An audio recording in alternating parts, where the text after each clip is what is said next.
Of topic একটা কথা বলি। আমার বাচ্চা ৪ বছর বয়স।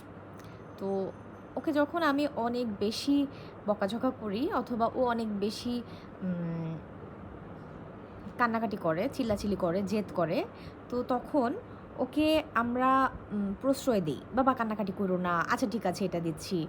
আচ্ছা ঠিক আছে ওইটা করব।" ওর মতো করে আমরা সেভাবে করার চেষ্টা করি।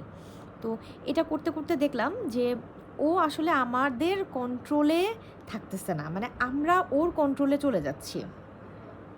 তো তখন আমরা তো একটা ল্যাঙ্গুয়েজ থেরাপির একটা ডক্টরের কাছে নিউরোলজিস্টের সাথে কনসাল্ট করি।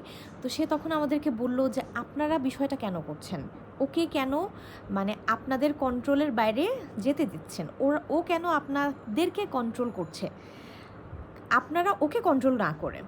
তো তখন থেকে আমি কি শুরু করলাম ডাক্তারের পরামর্শে যে বাচ্চাকে কিভাবে ইগনোর করতে হবে। বাচ্চাকে ইগনোর করাটা কিন্তু আমাদের খুব জরুরি। আমরা সেটা অনেকেই পারি না।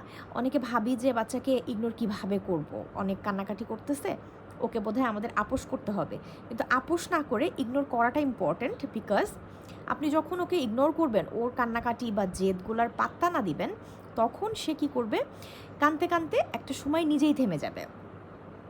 এবং সে ভাববে যে আমার কান্নাকে তো কেউ প্রশ্রয় দিচ্ছে না, কেউ তো শুনতেছে না।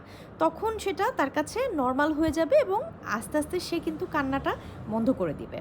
সো এইটা কিন্তু আমি আমার নিজের ক্ষেত্রে আমি এটা খেয়াল করেছি। তাই আপনাদের ক্ষেত্রেও আমার এটা সাজেশন থাকবে, বাচ্চারা যখন জেদ করবে অতিরিক্ত, তাদেরকে প্রশ্রয় না দিয়ে ইগনোর করতে শিখুন। ইগনোর করলে বাচ্চা অটোমেটিক্যালি আপনার কন্ট্রোলে চলে আসবে। আর বাচ্চাদের যে এক্সট্রা জিদ বা হাইপার অ্যাক্টিভিটি থাকে এটা আস্তে আস্তে কমে যাবে।